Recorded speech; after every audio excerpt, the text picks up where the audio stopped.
हरीश भाऊ.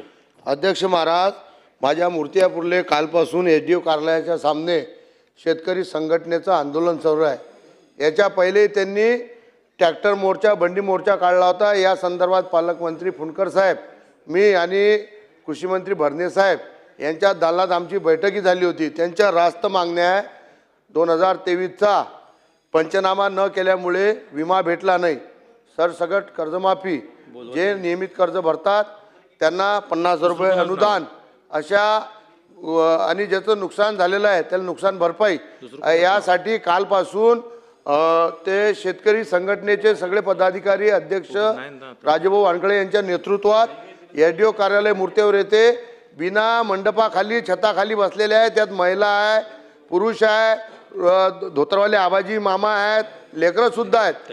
तर कोणताही अनुचित प्रकार घडू नये आणि या बैठक झालं, त्या बैठकीचा अजून रिपोर्ट आलेला आहे, कलेक्टरच्याकडून अहवाल आलेला आहे, त्याच्यावर कारवाई नाही झाल्यामुळे ह्या गोष्टीले शेतकरी समोर चालले आहेत। मला आपल्या माध्यमातून सरकारला विनंती आहे की तात्काळ तिथं आपले प्रतिनिधी पाठवून त्यांची समजूत काढून तो जो लोक अन्नत्याग आंदोलन चालू आहे त्या अन्नत्याग आंदोलनातल्या शेतकऱ्यांना आणि त्यांच्या नेत्यांना न्याय द्यावा। धन्यवाद अध्यक्ष महाराज, आपण संधी दिल्याबद्दल।